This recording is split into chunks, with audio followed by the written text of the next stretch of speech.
Hare Krishna. So we welcome everyone for the study of Nectar of Instruction, Upadeshamrita. We started studying the first verse, Vacho Vegam Manasakrodha Vegam. Now these three, Vacho Manasakrodha, we discussed last time. Today we'll begin with Jihva Vegam. This is page 6, second paragraph. As for the urges of the tongue, we all experience that the tongue wants to eat palatable dishes. Generally, we should not allow the tongue to eat according to its choice, but should control the tongue by supplying prasada. The devotee's attitude is that he will eat only when Krishna gives him prasada. That is the way to control the urge of the tongue. One should take prasad at scheduled times and should not eat in restaurants or sweetmeat shops simply to satisfy the whims. If we stick to the principle of taking only prasada, the tongue can be controlled. Palate and palate table. You make palate into a table.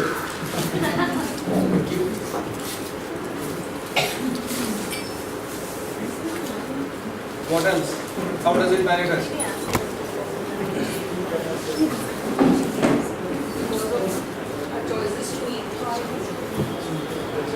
Too many choices.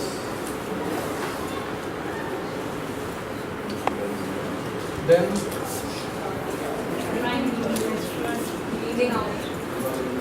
before that,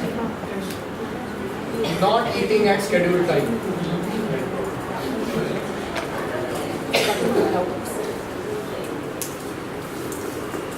And finally,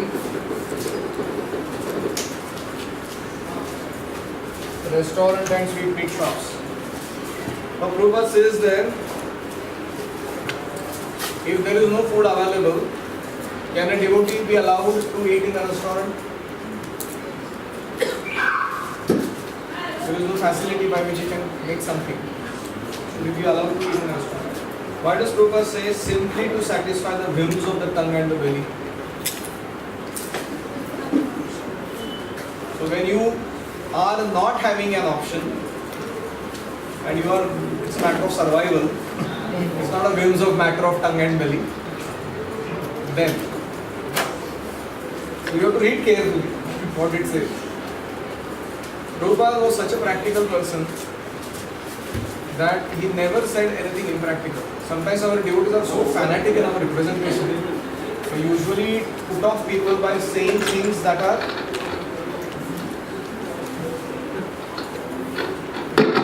excessively oppressive in practices. But should going to restaurant be a weekly or a monthly or a yearly phenomenon? It's not a question of periodicity. It's not a question. So there is a classic pastime of this, where one of the devotees was told to go to China and preach. And he said, Prabhupada, they don't follow any of these regulative principles there. Prabhupada said, you follow, even if they don't follow. And then he said, but Prabhupada, there is no vegetarian food there. There is only meat. I think I'll manage. Research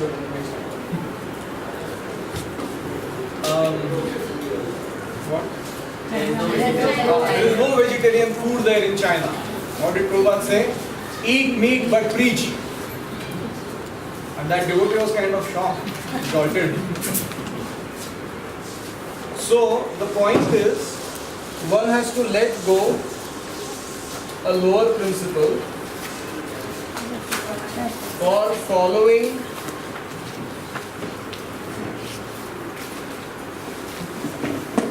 a higher principle.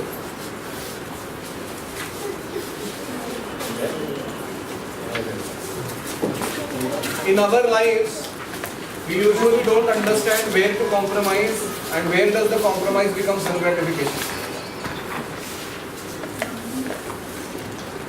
First time when I read that statement, devotee eats only when Krishna gives him prasadam. I was really inspired. In those days, I was working in Tata Technologies and I used to get up in the morning, 3:30, then full rounds chanting, full morning program. By the time I had to leave, it was like early morning, 7 o'clock. I had to leave. No prasadam in stomach. You go to the company and you do your work, and I would come back at 3:34, and that's the time I would actually cook. That's the time I would think that because morning program I don't want to disturb on cooking. And then I would come and one time cook, and that would be my lunch, and then same thing as dinner. So I lived like that, and there was something available in company, they would give, that's it, but I would not touch. Very fanatic. So in almost like 4 months, I reduced somewhere around 8 kg. And I started looking like a... Radheshamku one day asked me, what happened? What is going on there? I said, it is a tough thing managing prasadam. I can only eat after 3 p.m. Till then no food is not. He said, that's too terrible. So then he gave instructions, standing instructions. He said, prasad khaye bina bahar nikalne ka nahi. So I said, wow, what a favorable instruction. So then during morning program I started cooking. And then there are 15 boys for whom we would cook. And everybody had their own taste buds. And it was very difficult. Eventually we got the first cook in our entire history of IYF. His name was Vapi. Yum Yum Vapi Swaran Dham. So, and he didn't know cooking. He came from Mayapur, and we sat down with him and figured out how to teach him first cooking. And then eventually started cooking, and the prasadam hassle got over. But by that time I had really suffered my health. Why? Because I did not read the next line that Prabhupada says, simply to satisfy needs of tongue and belly, you should not eat in a restaurant. So Radheshamku, even when he told me that I can take the rice or the chapati that they give in the company restaurant, I used to think, no, it says devotee eats only when Krishna gives him prasadam. So, sometimes you really go through this fanaticism versus super concession pendulum.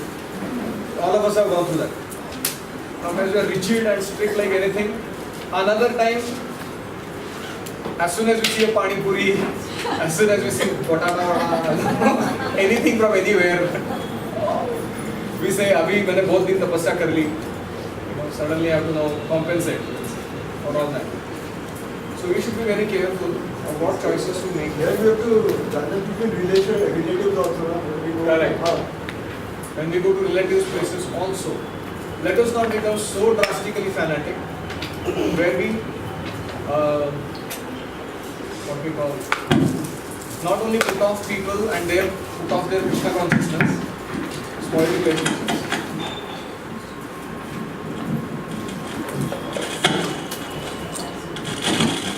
Hare Krishna.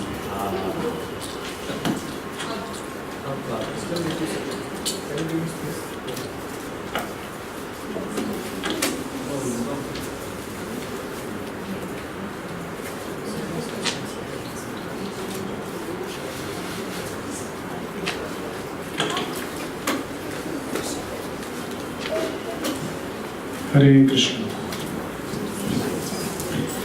So, Jihva Vegam. It is said that tongue is a 2-inch by 4-inch slab of flesh, which is like a radar of our human body.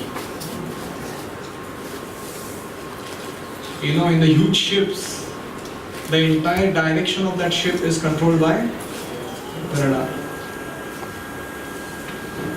In the same manner, if we can learn to control our tongue has 2 functions, vibrate and taste. So we vibrate pure sound, no nonsense talking, and also we taste only prasada. Then we completely change the destination of our life, simply by adopting these 2 simple principles. Now comes eating at scheduled times. So many of us suffer from stomach disorders and various types of other diseases. One of the major reasons is the quantity, quality and the timing of our food intake is not streamlined. We keep on changing every now and then. Simply by taking care of these three items, quantity, quality and timing of your food intake, you can actually eradicate more than 70% of your disease in the body. What is a man made up of? Just two things, education and food. Right? That's what we are made up of.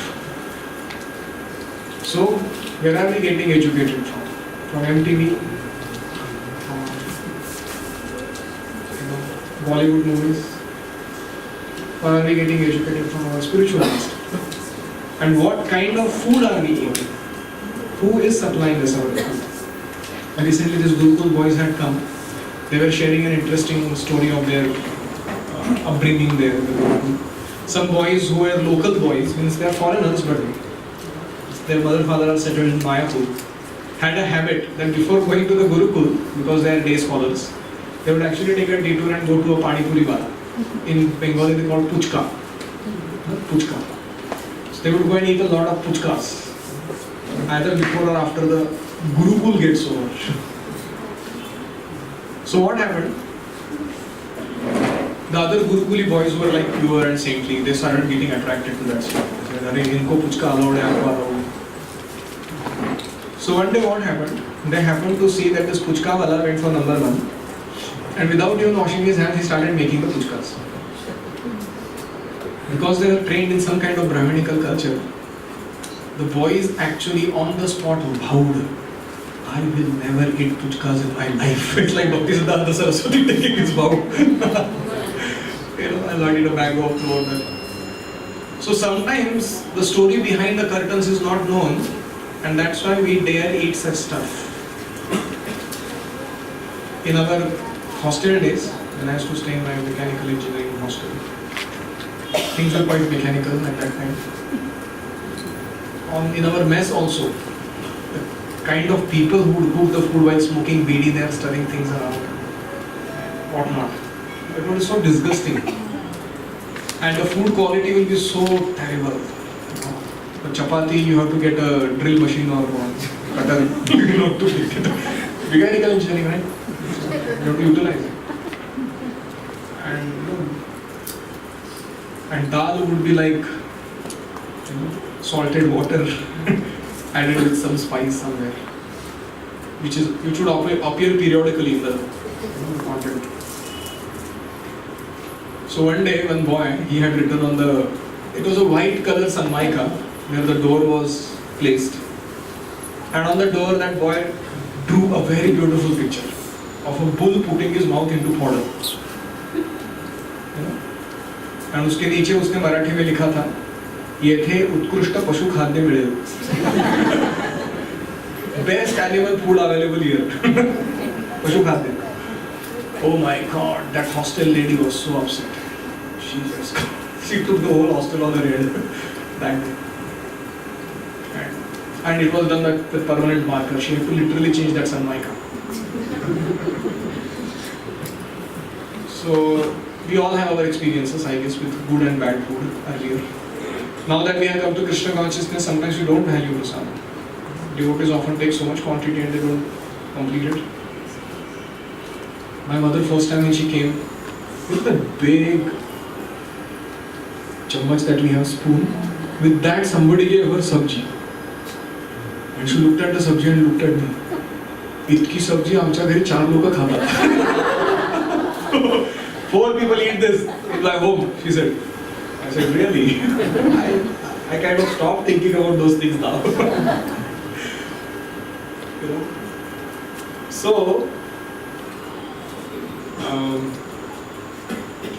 we all have our good and bad experiences with the food that we have eaten in the past. And there are a lot of vows that we have taken and broken around this subject matter. having had those experiences. But after we kind of settle down with our Krishna conscious basic doubting business, that's settled. Now we have decided to become serious practitioners, sadhakas. Just these two habits will go a long way. Eat prasadam, and secondly, don't produce unnecessary sound from your mouth. Just these two habits will make a great difference in our consciousness. Now begins the discussion on Udara Upastha Vegam. Someone please read in a similar manner. In a similar manner, the urge of the genitals, the sex impulse, can be controlled when not used unnecessarily. The genitals should be used to beget a Krishna conscious child, otherwise they should not be used. The Krishna conscious movement encourages marriage not for satisfaction of the genitals, but for the begetting of Krishna conscious children. As soon as the children are little grown up, they are sent to our Gurukula school, where they are trained to become fully Krishna conscious devotees. Many such Krishna conscious children are required, and one who is capable of bringing forth Krishna conscious offspring is allowed to utilize his genitals. So, see, English is a very horrible language. When we read also we feel, what is the term Rupa Goswami is using? Udara Upastha Vegam. You know what is Upastha? Upa means near, Stha means situated. So you already spoke about Udara, and that which is situated near the belly. Upastha. This is how cultured Sanskrit is as a language. So anywhere any abominability is going to come into existence, it is very nicely kind of bypassed. But at the same time, the point is very clearly made. I remember one time we were walking in Vrindavan and brahmacharis, and some of the brahmacharis wanted to respond to the number one call. So they went into the bushes somewhere. And opposite side were coming some Rajavasi girls, traditional, with the pallu on their head and gargis on water carrying. And it was such an amazing thing to see that these fellows went into the bushes and those ladies pulled down their, ghagra? Ghungat. I don't know what it is. Ghungat, I'm sorry. So, and then Radhesham looked at me and said, this is called purity. You do not even allow a chance to your senses to browse on impurity. We have internet browsing famous. So, what the instantaneous reaction it was. Now there is nothing that has happened. There is no such a drastic thing, that has happened. But it's just these fellows went into bushes and they pulled their ghungat down, and we were like, wow, this is called culture. So exactly opposite is our modern culture.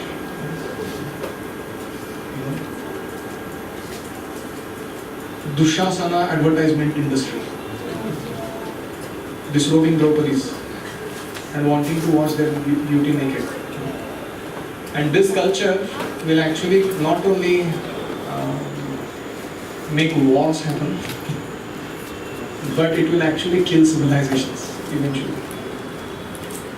So we have to not only just learn the concept, but also figure out cultural changes that we need to bring in our lives, by which we can actually start controlling our upastha vegam. Now, here the topic is dealt with on 3 levels. Number 1, don't use unnecessarily. Number 2, beget Krishna conscious children. And number 3, otherwise don't utilize. One time Prabhupada was getting 2 of his Prabhu and Mataji disciples married, one boy and one girl. And their parents had also come for the marriage. And Prabhupada is talking in that class. So now we are getting married, stay together in Krishna consciousness. And produce nice Krishna devotees. Don't produce cats and dogs. There are enough of them. And the whole world is right now in trouble. Okay, it's an interesting class. So who is cats and dogs? the rest of the civilization practically. Why? Because there is no sanskara. There is no intention to bring about a God-conscious child in the society. So when that is not there, there should be no indulgence. That's the ideal standard. Of course, in our Krishna consciousness movement, there is a recommendation of how the Garbhadhana Samskara is actually to be performed. So which will be a big topic. We will not cover that here. But there is a beautiful book recently given by Bharat Chandra Prabhu. It is called Garbhadhana Samskara. It's available in our bookshop. Not only for yourself, for your next generation children and other known people to you. It's a wonderful topic you can teach them about. Producing babies is a rocket science, according to Vedas. There are certain things to be done in certain way and the results are guaranteed. Just like we have experience of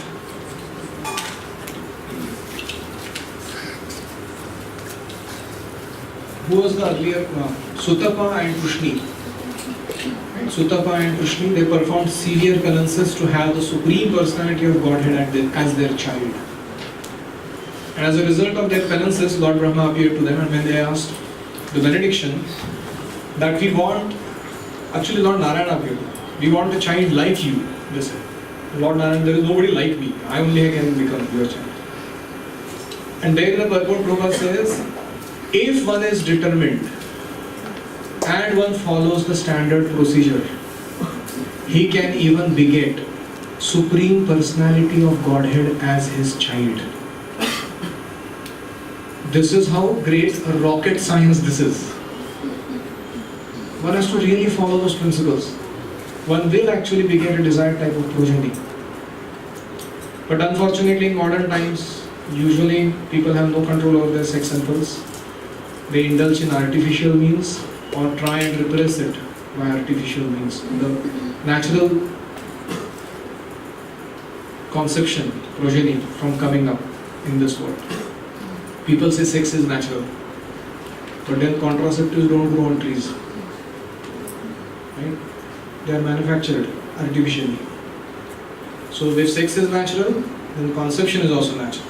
And conception is natural. For a baby to be delivered by the same mother in a natural manner is also natural. No abortions. And then if the baby is begotten by the lady, then the father and the mother who begot the lady, for raising that baby by the self-same father and mother is also very natural. These are all natural. You just can't make one thing natural and everything is artificial. This is how the nature system is. But unfortunately in modern times, people have gone way ahead, way off from the right understanding.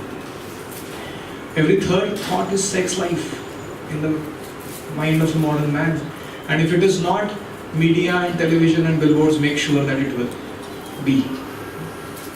And that kind of civilization, what can you expect?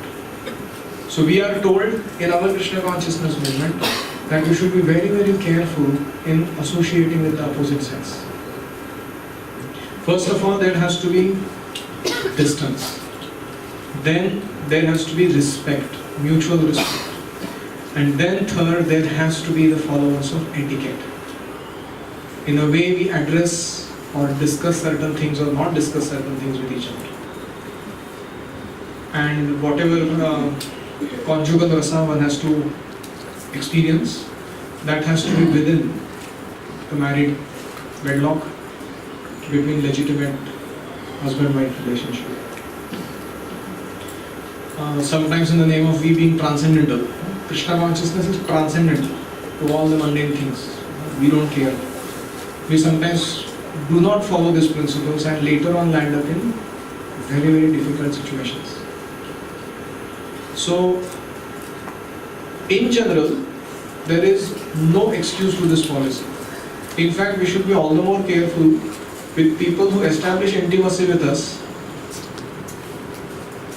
in the name of becoming our brothers and fathers and whatever else, or for men otherwise. Because that intimacy has to be curtailed at a respectful distance. And that will actually safeguard us from Maya's attack. Sometimes in the name of having familial bonding with people around, devotee culture and community building. Devotees don't actually live up to the standards.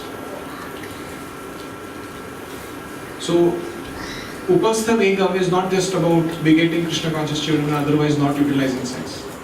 It is also about this cultural arrangement that we bring about in ourselves and in our surroundings.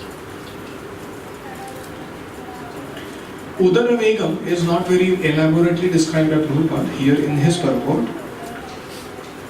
As you know, there are two parts to this purport. First part is by Prabhupada and second part is by Bhaktisiddhanta Saraswati. So in the first part we are currently talking. Udara Vega means what? Urges of the belly. So we all have experience what hunger means. Hunger is such a powerful force in this world. So what can one not do when one becomes hungry? In fact, just recently Janmashtami we had good experience. Just one day you don't drink water, you understand kya halat ho jata hai. Every day Krishna is giving us water. We don't feel any gratitude at that time. Sometimes devotees after 7 p.m. they come and say, oh, Veer, kar lo kya? Pani pi leta hu. Yeah, obviously, because ours is not a tapasya movement, ours is a bhakti movement. We have to be Krishna conscious while we do tapasya. So concessions are there. But the point is, we get an experience of what that urge is when we get hungry. So Udara Vega. So typically, Udara Vega refers to overeating. Which means we are not thoughtful in determining what is the quantity of prasada exactly required. So we sometimes बहुत अच्छा लगा तो बहुत ज़्यादा खा लिया, अच्छा नहीं लगा था. There is a story of one devotee, I won't name him. He actually was from foreign country and had never eaten halwa. I think Radheshan told that story in one of the classes. You must have heard. And this halwa that he got in Delhi temple, butter halwa, was so wonderful. He went and first he got in drone, so he ate that. He got 2 more drones and they went in his room.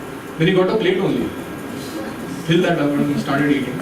And that devotee was distributing the halwa. I said, now program is over, everybody is gone, half bucket is already remaining. If you want, you can keep it in your room, and whenever you get hungry, till tomorrow evening you can have it. So this fellow brought the whole bucket into the bedroom where he was staying. And every now and then he was eating. He ate so much till here that eventually he could not even breathe. What to speak of doing anything else. And that whole thing, there was no water drunk. So how did the system become? It became choked up and started howling in pain, shouting, yelling, with so much problem. And finally they took him to the doctor in the midnight. And then doctor had to perform surgery and take out the halwa. And then this Prabhu was relieved of his anxiety. And when this story was told, one another devotee said, well, that's the half part of the story. Which means that this devotee did the same thing second time in another temple, in Tirupati temple, where he had gone for GBC meetings as a volunteer. And there also the similar chance came and he ate a lot, halwa. And second time the surgery. So can you imagine how powerful is the urge to eat? कभी कभी पूरा भर जाता है पेट, फिर भी वो अर्ज रहता है. It's not just about hunger. And often we have this miscalculation. I always do that. Show me your fist. Hold it in your front of hand. Show me your fist. So this fist is the size of the cavity in your stomach where you put your food. ये जितना size है ना, अपने cavity है. Now you look at our plates. How much prasad we have. Of course, it is slightly expandable. That doesn't mean you can take too much disadvantage of that. So, a frugal eating, mita bhuk, is one of the qualities of a devotee.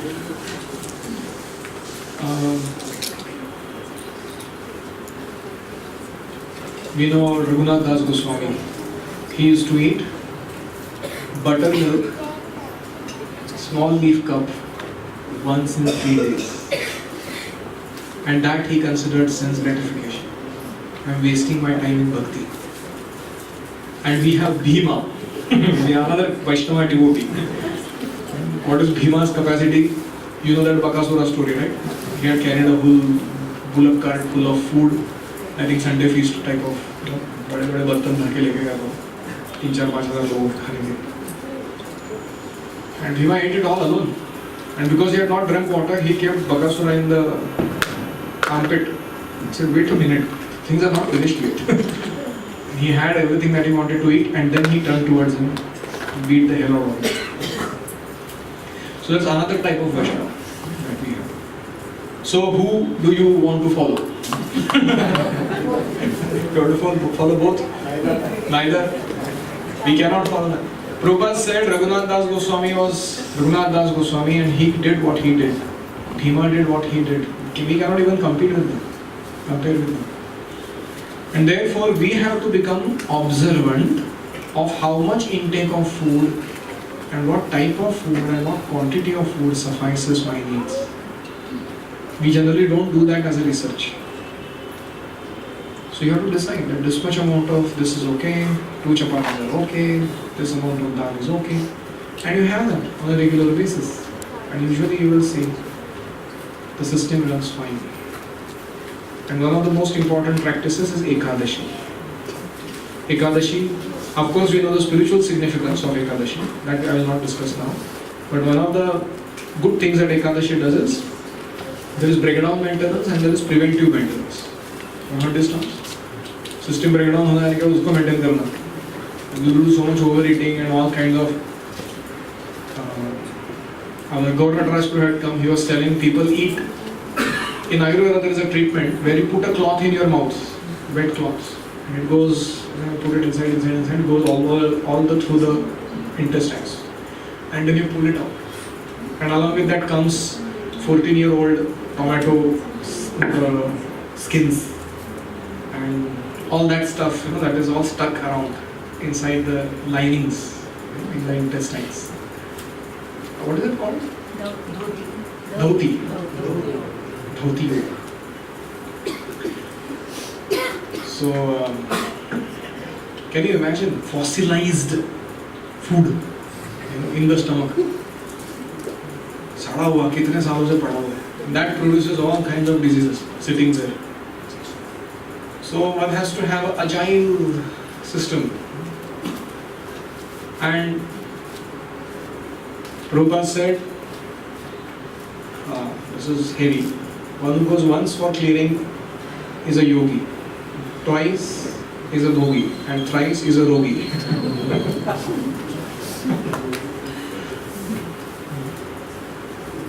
Clearing, you understand? Clearing stomach.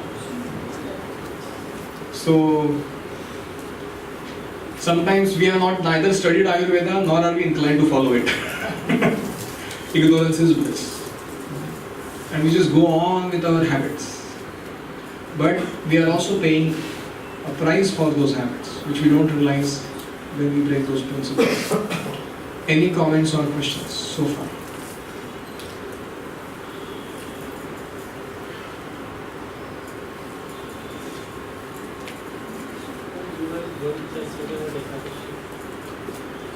So Ekadashi is called preventive maintenance. System तोड़फोड़ होने के पहले उसको maintain करो अच्छे से. जैसे company में कोई इंजन होता है, बार बार 24 घंटा साल भर चलाता है, और उसका ब्रेकडाउन मेंटेनेंस करना पड़ता है. लेकिन पीरियडिकली वो इंजन को बंद करो, उसको ऑयल चेंज करो, उसके पुर्जे थोड़े खराब हो गए उसको ठीक कराओ, उसको कुछ यूज़ नहीं करो. It's called preventive maintenance. So our stomach is also like a factory, continuously overwork. So we need to do preventive maintenance.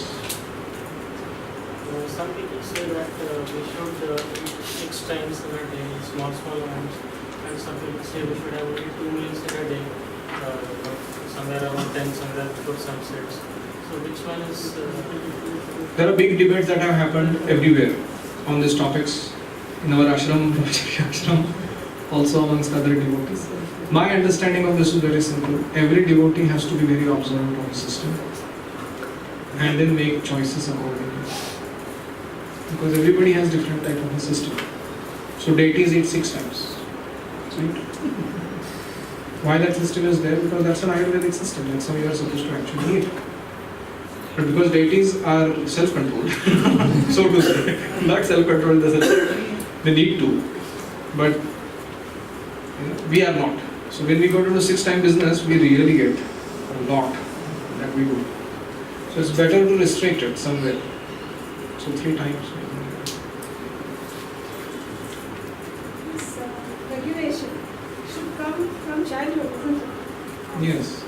Old age में कैसे आएगा? Yeah. So you can But that doesn't mean now in old age we can't bring it. It's not like that. the damage is already done.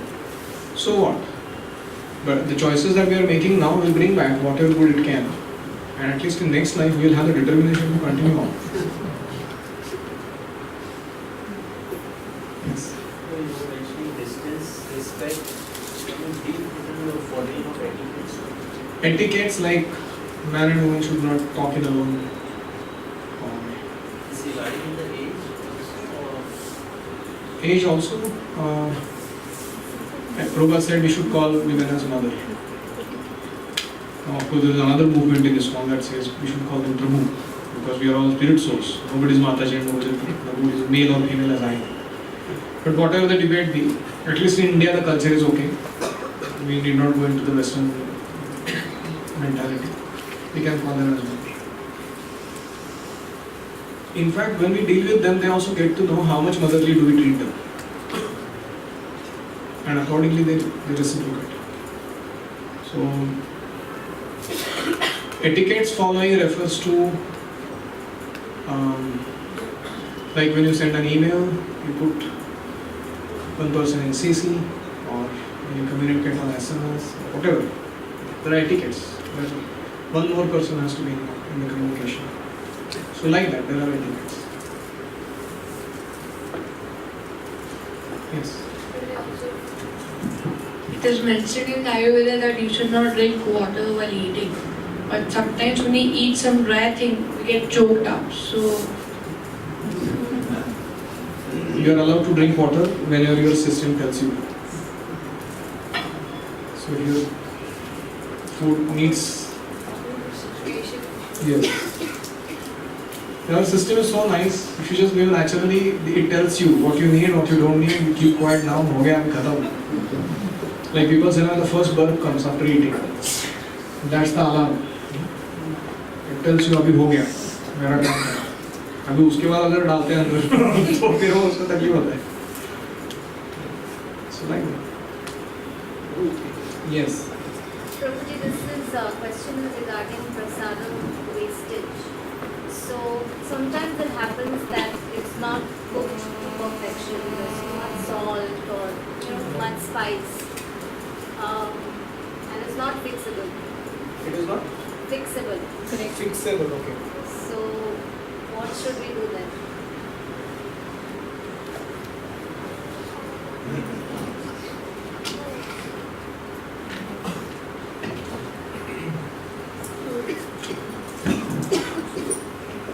Usually, we should never waste prasadam. That's the principle. So if we can't have it, we must make sure that it is consumed by someone. And then there is gradation in that. So in Vedic culture, there would be antyajas. Antyajas means who are outside the varnashrama system. They are given. Or sometimes cows or dogs or someone else. And if not, then at least in a sanctified place where it can naturally get decomposed without any impurities getting in touch with it. It should be placed. Because it's just like a tadiya of the Lord. It's a sanctified item. You cannot just throw it in the garbage. So we have to be careful with this. Best is to have a small compost somewhere, which is a devotee run system. But in general, we should avoid wastage. I have a habit that if I cook something which I offer to the deities and then when we tasted it, it was not so good, I eat it. Because anyways I fed it to Krishna. So, so your modification and all is okay, but if you really have faith that Krishna eats what you offer him, then it's also part of that faith is if there is less salt, you will, that's better. Because if there is more salt, then maybe you will add water. But you will not waste it. You will not just let it go. Sometimes it happens that extreme situation. One time in our temple, one devotee, I told the story. On some day, instead of putting white salt, he actually put the fitkari. क्या होता है? Alum. वो salt, white salt के जैसे दिखता है, उसका powder रखा था. So he put that instead of salt. And when devotees tasted it, it was so terrible. You can't just have it, not possible. So the whole thing was kind of properly disposed. And the kitchen head, contacted the person who made it.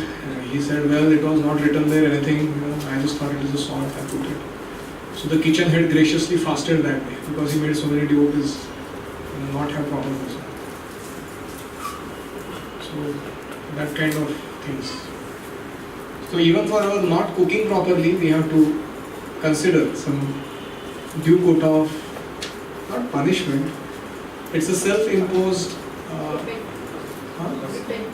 repentance. Yeah, we are actually repenting. Otherwise, it becomes very casual.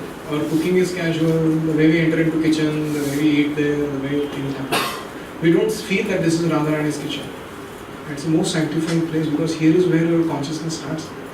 Understand? Education and food, two things that make you.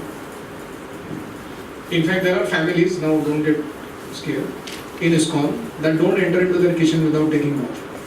Just like temple standard. No, that's too far for us. But it's a matter of priority. What do you consider is important to you? So one has to bring in some level of culture into the system. Of course, for oneself strictness, for others lenience, not ulta. So that also has to be kept in mind. Someone else? Instead of water, we can have chassis, maybe if it's dry. Yes, we can. There are other liquids available like dal. Any other? Okay. Yes. Prabhupada mentioned in this purport that there is someone kind of design, change like this is supposed to be taking prasad only. So somebody like us who are working outside and want to travel, so what is recommended, like what devotees will follow? You're talking about what, eating outside. I mentioned that in the beginning. I said only जब जान पे बीतती है तो हम lower principles can be let go for the higher principle. So if you have nothing to survive about, then you can. Also another thing, there are many items that we can not only easily carry, but we need not even cook, yet we get nutrition.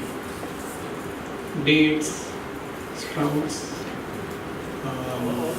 all kinds of fruits, milk items, milk products, cookies. That's some already cooked somewhere, but fine, that's one we can carry. So there is a lot of list. Maybe Matajis can help us with that. We can all circulate an email that tells us about items that take least time for cooking, are nutritious and kind of long lasting. It can be carried during travel. So maybe they can have a WhatsApp communication of adding items, and finally the list can go to the whole rest of them. I had made this once. One of my earlier counsellors was going to America and he was having the same problem. So I sat down with him and I taught some 5-6 items how to cook, including dahi poha, this kind of items. Zero making time. They are tasty and nutritious. So we have to figure out some alternatives to that. Sattu, nami, things like that. Where there is will, Krishna shows us the way.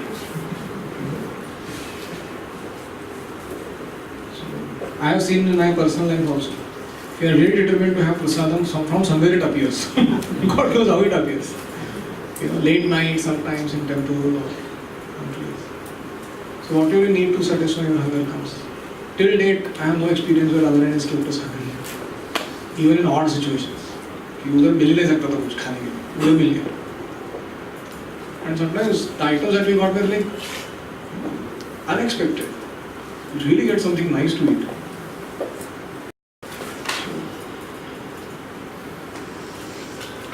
We should have faith that Krishna is feeding the ants and the elephants. He will certainly feed his devotee. Ants and elephants are not going to restaurants. They are certainly not going to IITs and getting degrees. And they are for sure not worrying too much on how to get their meals. In the sense of the natural arrangement, unless human beings interfere, is already there. Okay, so we go to now conclusion that Prabhupada gives to his commentary. When one is fully practiced in the methods of Krishna conscious control, he can become qualified to be a bona fide spiritual master. So when we talk about bona fide spiritual master, we have to first become spiritual master of our own senses and mind. That's called master. Goswami. Then we'll talk about teaching it to others. So, additionally, you can do this homework, Bhagavad Gita 17.14 to 16. 17.14 to 16. This is, we know how urges of speech are being discussed. And the same chapter 17.8, 9, 10 talk about Satvik, Rajasic, Tamasic, Ahara. 17.8, 9, 10 is about 3 types of Ahara. And 17.14 to 16 is about controlling body, mind and speech or regulating their activities.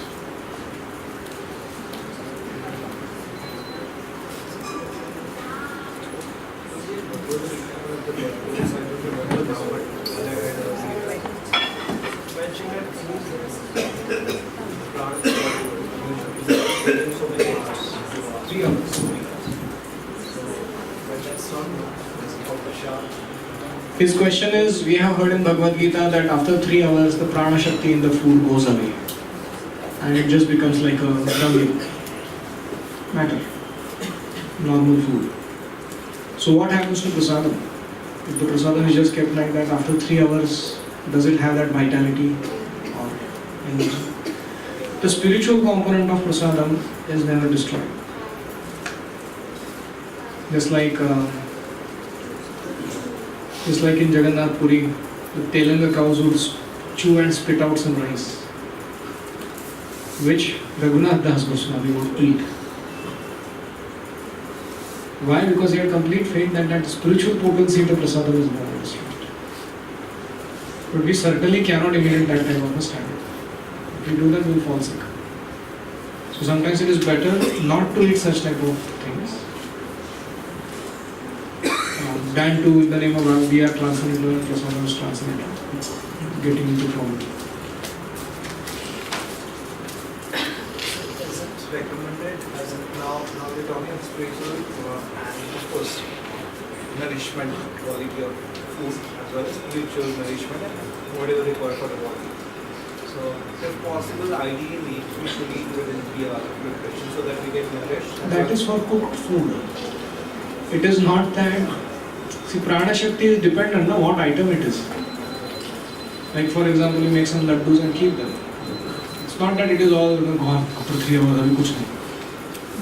So it depends on what that item is also. It's not just a point blank thing. Abhi banaya to 3 minutes mein khaune to khaya. It's not like that. So it depends on what those items are. But in general, it is true. We should eat fresh food as far as possible. Vegetables especially, fruits, when it's cut, immediately. So like that, prana is there at that time. It's also mentioned that when a person puts his consciousness enters into the before and after itself. Yeah, we are coming to those topics soon. So So how much does it affect us sometimes when in a hurry? School, just quickly make those students quickly either fridge or cool air, cool and eat.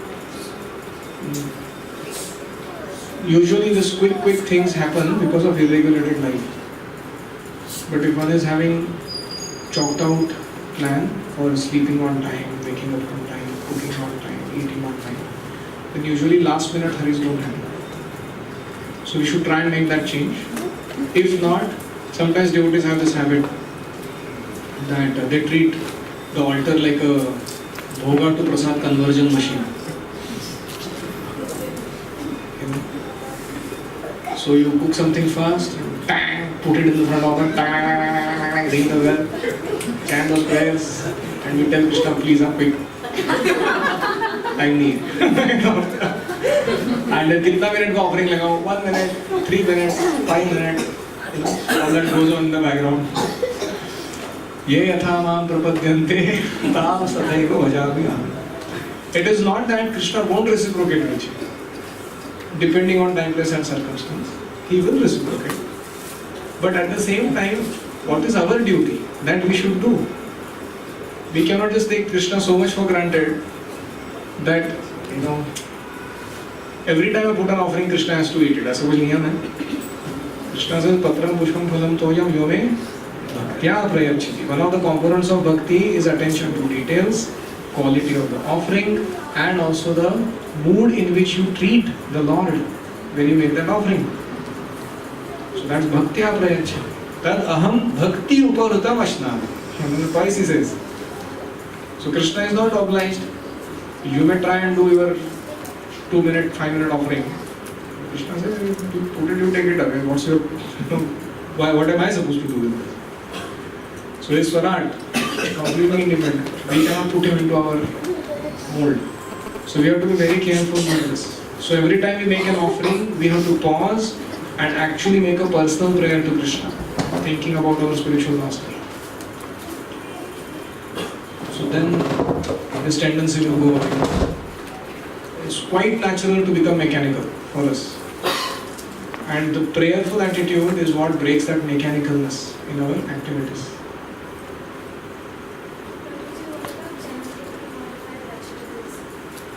Does Krishna accept genetically modified food? Yeah. See, Krishna can accept stones also and digest them. And Krishna can accept fire also and digest it. He has done that in his pastimes. Krishna swallowed the forest fire, Krishna, so many things we hear about. The point is, it is devotee's service to try and offer the best possible available thing to Krishna.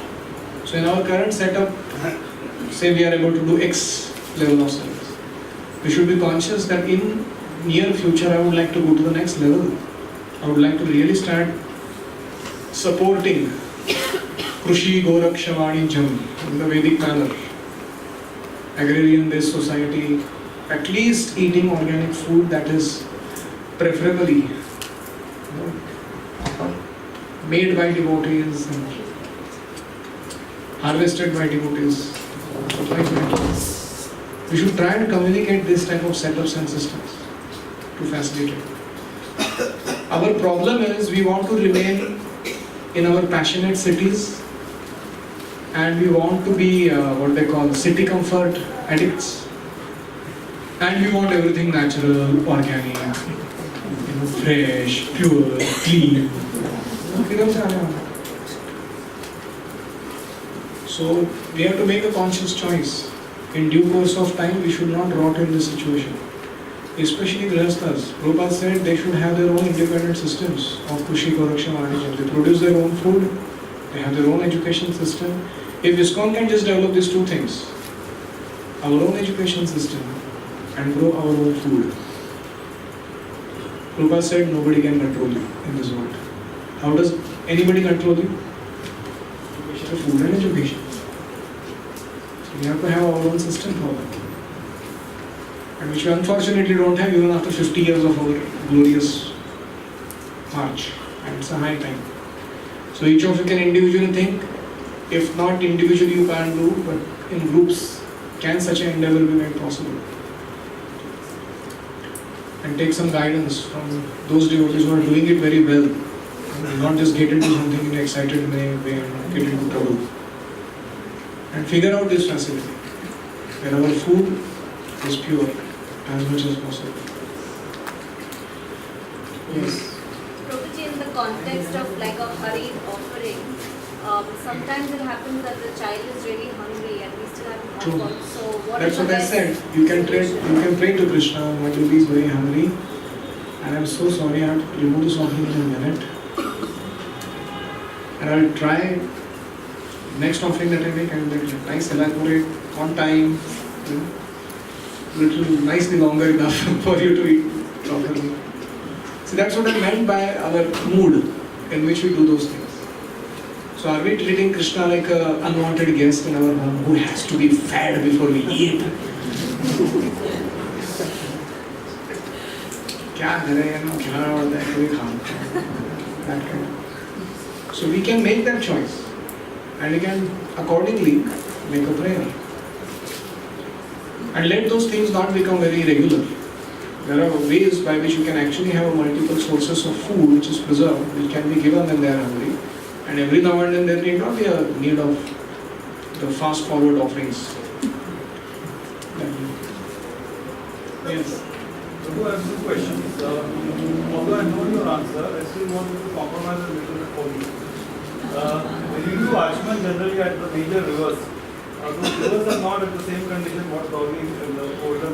We should not do Achman. So how do you? If you have knowing that this river is contaminated, they are throwing sewage into it, industrial waste into it, this, that, you are not obliged to make that Achman. Please know, Krishna consciousness is not about fanaticism. So you go to that river bed, wherever it is, and water is flowing there, that's fine. You offer obeisances, you offer your prayers, and you come out. There is nothing to be done like an Achman. If you know this is contaminated water. Because we are not transcendental. We cannot take it. And secondly, I hope that compromises. answer is suiting me every time. I bring it till the mouth and just leave it. No, just the action, whatever.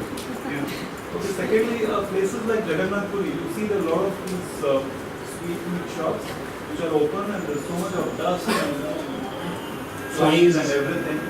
Now when somebody brings the same prasad, now what do you do? You take it, of course, but you have the picture in mind of what you've seen. So what do you do? Yeah. There are two things. One is that people give you prasad from somewhere. In our ashram we have a pole, it's called Akshay Khamba. Akshay Patra था ना, Akshay Khamba मतलब क्या उधर हमेशा प्रसाद है. कोई जगन्नाथपुरी जाके आया, श्रीरंगम जाके आया, उडुपी जाके आया, इधर जाके. तो हर एक जन को और कोई घर जाके आया तो महाप्रसाद आता है. महाप्रसाद नहीं. उसको ब्रह्मचर्य लैंग्वेज में महाप्रसाद बोलते हैं. बोले क्या है वाला महाप्रसाद है. मतलब समझ आने का उसकी मम्मी ने भेजा.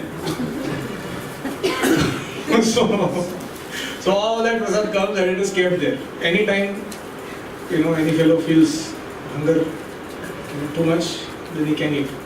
But usually when people bring like that here and there, untimely prasad, you are not entitled to eat the full thing. You can touch the food and touch your hand. Take a small portion out of it, put it on your tongue, and that's it. You respected it. The point is of reciprocation and respect. It is not necessarily consumption and the quantity that matters. So when we are not sure whether we want to take it at this point of time or not, or we are not sure whether that is fresh enough or whatever, pure enough or not, in terms of, we can respect it, but never consume fully. Before this writing here, we should not allow the tongue to eat according to its choices. At the same time, anyone should support the tongue by supplying prasad. So if we want to, many times we prepare some palatable items and then we offer has been prepared because guests have come or we want to eat whatever choices are there. and then we offer bhoga and then consume that food. So is that considered as a That will come with the hope of eating palatable dishes. To cook such things and then offer them to Krishna is also part of Jivha Vegam. So what can be done about it? First of all, when it's our personal eating habits, we should have a weekly menu fixed, if possible, with the help of a dietitian, so that we are not so tongue oriented. See, for brahmacharis it happens automatically. They have to just eat what comes on their plate. Nobody can go independently and cook something in the kitchen. So our meals are generally planned by somebody, and then whatever comes you eat. But in Grihasthashram that is not the case. You generally have the choice. And in fact, people choose also what they want to eat and when. So if at least we have a basic format of how these things are put in place, we'll actually eat healthy and what they call proper balanced diet. Otherwise, tongue will keep us make eat whatever that we like all the time.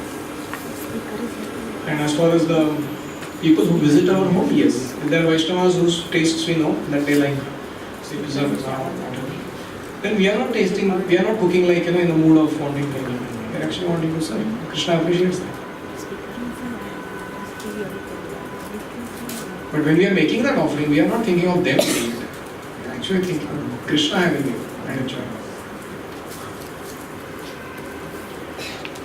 Okay, so quite a bit of question answers on Jivva and Udaravena. Now we go to the Srila Bhaktisiddhanta Saraswati's purport. In his Anuvritti explanation of Upadeshamrita, got that line? Please read. Srila Bhaktisiddhanta Saraswati Thakur writes that our material identification creates three kinds of urges: the urge to speak, the urge or demands of the mind, and the demands of the body. When a living entity falls victim to these three types of urges, his life becomes inauspicious.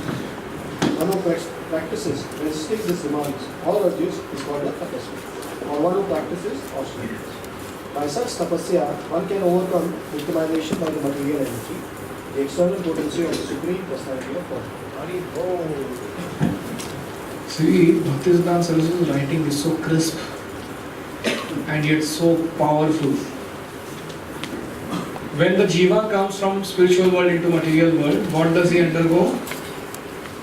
Material identification. This material identification creates three urges. Urges of body, mind and speech. So the urges of the body are Jihva, Udara, Upastha. Urges of the mind are Manasa and Krodha. And urges of speech are Vacho. So he has kind of regrouped it in a different manner. So BMS, body, mind and speech. So body is Jihva, Udara, Upastha. Mind is Manasa and Krodha. And speech is Vacho. No, Jiva okay. Jiva is, here Jiva means eating, here Vacho means vibration. And that's why next later shloka you will see when it talks Atyahara, that Atyahara is no more talking about overeating because that topic is already covered here. What that Atyahara means? Over collection of things, thoughts, people and situations that are not needed for bhakti. That's a whole together different topic. We'll come to that later. So when we fall victim to these urges, what happens? Our life becomes inauspicious. So one has to, what is the solution? Become tapasvi, one who practices austerities. Tapasya means voluntary inconvenience for spiritual elevation. We accept it in life. By such tapasya, one can overcome victimization by the material energy. It's a very important topic. Do we feel victimized by material energy? or do we feel okay with it when we are victimized? One has to really feel this, that here is where my lower nature took me over and I got lost in my being on a spiritual platform. It's called victimization. Now begins Vacho Vegam according to Bhakti Siddhanta Saraswati. Read ahead. When we refer to the urge to speak, we refer to useless talking, such as that of a impersonal Mayavadi philosophy or of person engaged in fruitive activities, technically called karmakand, or of materialistic people who simply want to enjoy life without restrictions. All such talks or literatures are practical exhibition of the urge to speak. Many people are talking nonsensely and writing volumes of useless books, and all of this is the result of the urge to speak. To counteract this tendency, we have to divert our talking to the subject of Krishna. This is explained in Srimad Bhagavatam. We'll recite. Nayadvachaschitra padam harer yasho jagat pavitram pragrunita karhichit tadvayasam tirthamushanti manasa nayatra hamsa niramanti ushikshaya. Translation. Those words which do not describe the glories of the Lord, who alone can sanctify the atmosphere of the whole universe, are considered by saintly persons to be like unto a place of pilgrimage for crows. Since the all-perfect persons are inhabitants of the transcendental abode, they do not derive any pleasure there. So, we are now discussing our energy expenditure.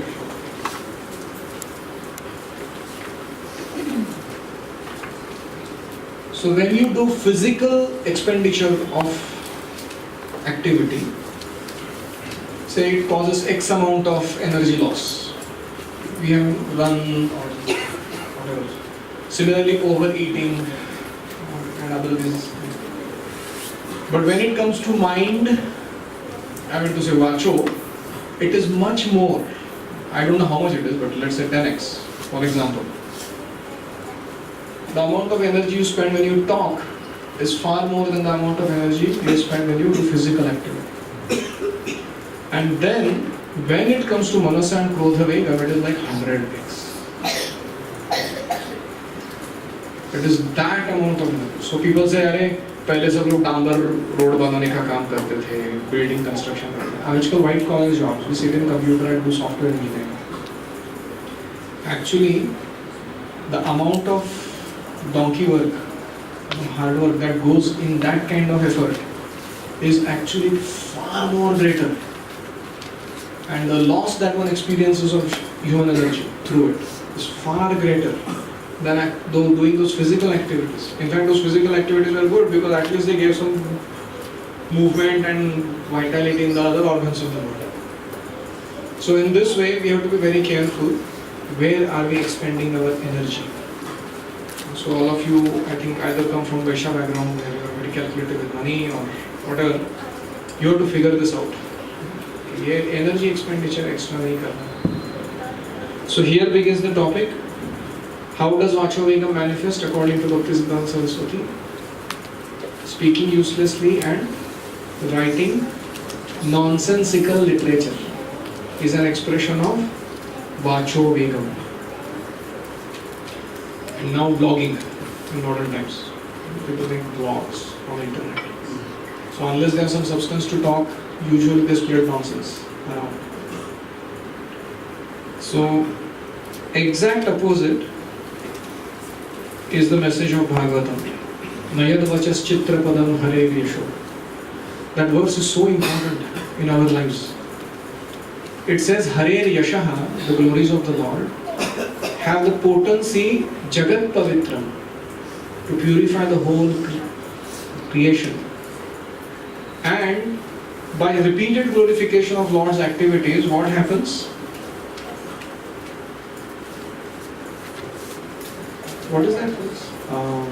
तव कथामृतं तप्तजीवनं कविभिरीडितं कल्मषापहं श्रवणमङ्गलं श्रीमदाततं भुवि गृह्णन्ति ये भूरिदा जनः.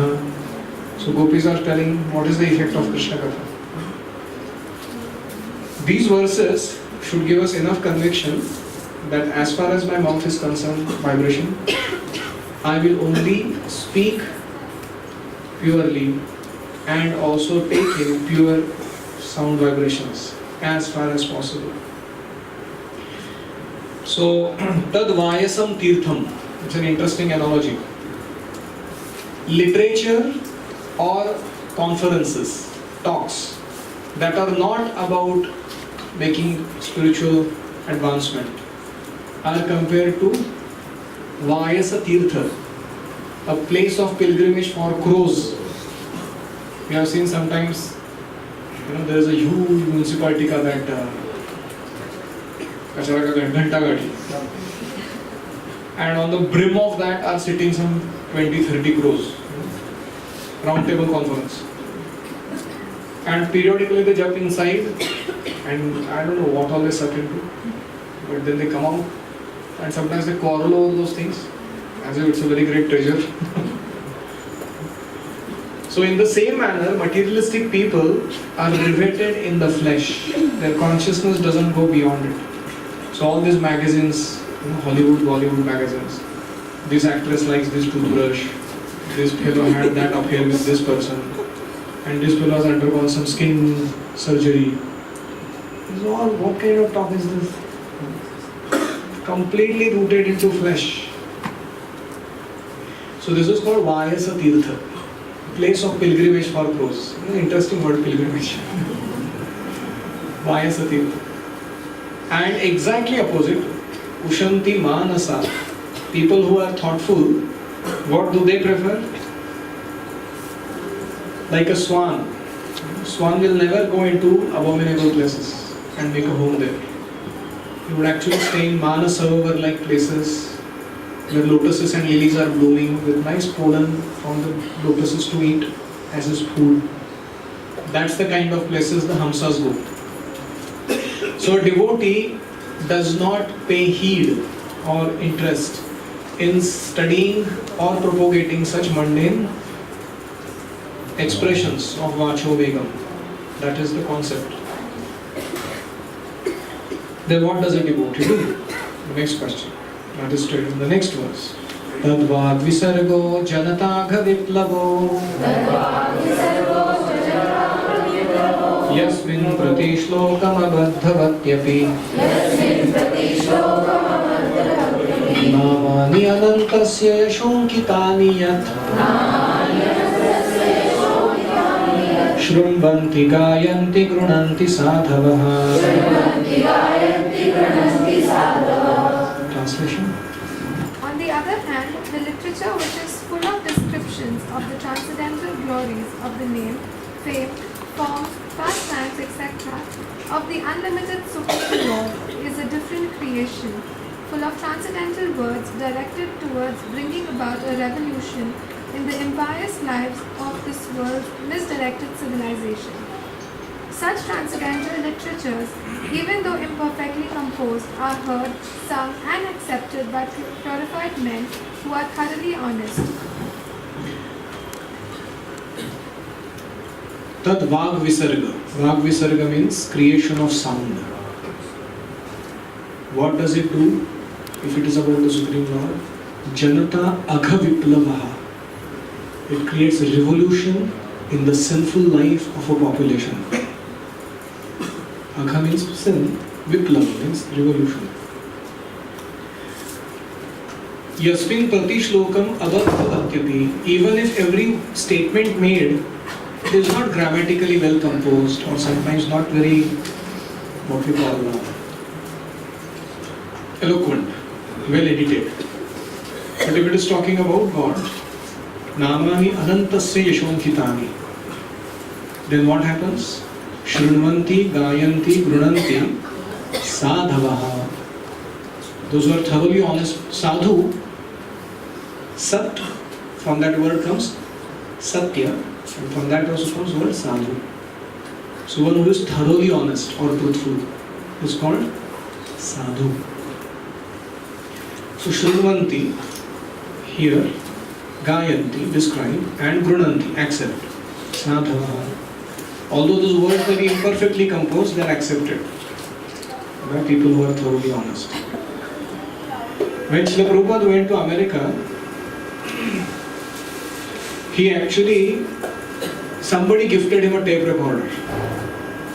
And Prabhupada made a very small 10-minute recording of Hare Krishna Mahamantra. He was all alone, nobody to hear also his singing. He was sitting in his room. He had a trunk that he would use as a desk in front of him. And he put the tape recorder there and made a recording of his own voice. In those days, those black rotating discs would come. So, and that one record that Prabhupada made, Prabhupada would hear it and he would like it. Singing. Usually we all like our own sound, but that's not the way Prabhupada used to do it. So, one time that record was gifted by one devotee, Brahmananda Prabhu, to one poet called Allen Ginsberg. And this Allen Ginsberg came to meet Prabhupada after hearing that song. And later on there were many things that happened through Allen Ginsberg. Prabhupada going out and preaching into the hippie world around. Because Allen Ginsberg was like their spiritual master of hippies. Not spiritual, but spiritual master. So they used to really follow his philosophy. The same record was later on Prabhupada, the record was made into copies and it had gone to preach somewhere in London. And George Harrison happened to hear this record. And he liked that singing so much because it was honest singing of glorification of God without any demands of fame or money or anything. He heard that record so many times that it got worn out. And he was looking for where can I get this record again. And that was the time when he met Shyam Sundar Prabhu. He immediately caught hold of him and said, I have been hearing this Hare Krishna mantra, do you have one? And Shyam Sundar was shocked amongst all the people that were present there, how could he give me this opportunity? And the third thing that happened was Brahmananda Prabhu went to one publishing company, Macmillan. They were very big time publishers at that time. Prabhupada wanted to publish his Bhagavad Gita. And wherever Brahmananda Prabhu went and approached, publish this Swami's Gita, everybody rejected. All the big publishing houses in America. One of the employees in Macmillan, who was like a carcoon, clerical person, he had got the record and he liked it. From his friends he had heard. So he wanted a personal copy. So he sent some kind of a letter saying that I want to purchase this record. So when that letter came, Brahmananda Prabhu went and told Prabhupada, Macmillan company, somebody is inviting for getting the record. Prabhupada pushed the idea of Bhagavad Gita. Also, you can go and ask them whether they would like to publish. So Brahmananda Swami went and he gave the record to that fellow and he asked him, so you have any control over how publishing goes on here? How to decide what goes in publishing? He said, no, I am just a carcoon, clerical person. So he said, that's the person who is entering just now in the door. He is the main chief editor. He decides actually what will go into publishing. So immediately Brahmananda went and he said, I have a Gita written by an Indian Swami and we would like you to help publish it. And that man very nonchalantly, yeah, we will publish it. And Brahmananda Swami could not believe what he heard because he had tried 15-20 publishing because they had all rejected. And then when Brahmananda Prabhu came back and told Prabhupada that Macmillan company has decided to publish this book, Prabhupada knew it as if he did not even get excited about that news. Prabhupada was like, so what? It was anyways to happen. That kind. And in this way, for all these three big things that happened, Allen Ginsberg, George Harrison, and Macmillan Gita Publishing, what was the foundation? The spiritual sound vibration of Prabhupada singing Hare Krishna. And we know Prabhupada's voice is not like that of a trained singer, or his voice is beautiful, it is spiritual, it is resonant, on a spiritual plan. But usually those who are like critical analysts, they may actually feel he's speaking not understandable. But because that was honest glorification of God, it was not only accepted and sung, it became accepted all over the world eventually. So we also, as practitioners in Krishna consciousness, should develop this. Whenever we speak to people, we should speak with honesty. And whatever we have learned, we should make it authentic, relevant and appealing for them. Even if we make mistakes, sometimes we are not so perfect in our preaching. So many things go up and down. Best thoughts generally come after the preaching session is over. Oh, ye bolna chahiye tha. Nevertheless, if we make a sincere effort to glorify the Lord, we will experience Janata Agha Viplavaha. The impious lives of a misdirected civilization will be revolutionized.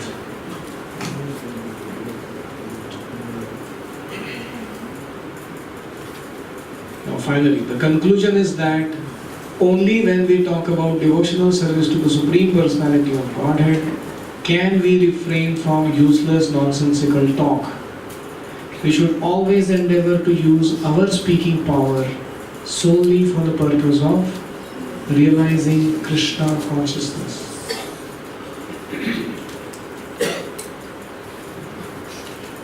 So one thing is we should all become enthusiastic for preaching and also observe other preachers and learn how to do it effectively. In the Bhagavatam, there are many verses that talk about the quality of speech of a devotee. In one place, Bhagavatam says, the devotee's speech is clean, transparent, sweet, soothing like a waterfall. When he speaks, people feel, my God, so go on speaking. And some of us have that experience. Whenever your spiritual master speaks or Bhakti Sarvabhauma Maharaj or all his devotees, you feel this is nectar. Another place Bhagavatam describes that Bilevato rurukrama vikramanye najayate karna pute narasya. Those ear holes are like snake holes in the fields where Harikatha does not enter. And that tongue, Jihva asati dardurike vasuta nachopagayati urugaya gatha. And that tongue is like the tongue of a frog which does not sing the glories of the Lord. Those eyes are like the eyes on the peacock feather which do not behold the beauty of the Lord. And that lung which is breathing is like the bellows of the blacksmith which does not produce prana shakti to be used in the service of the Lord. Can you imagine Bhagavatam language? It's like solid criticism. So these verses should actually inspire us to take our life in another direction. So we end there.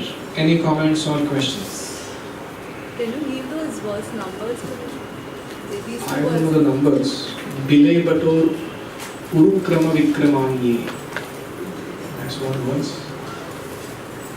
And then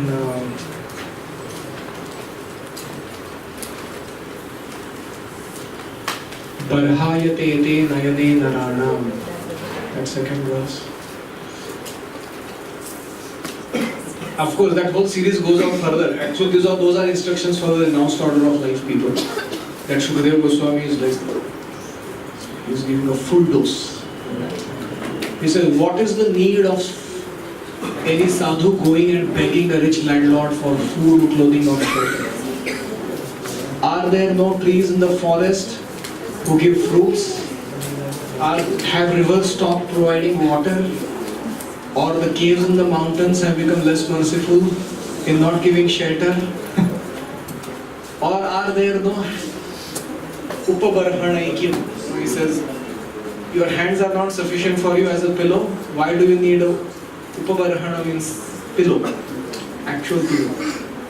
What is the use of your life if you need these things? And for those things you are going and begging from other people something. It's like whole new range of vairagya that they talk about.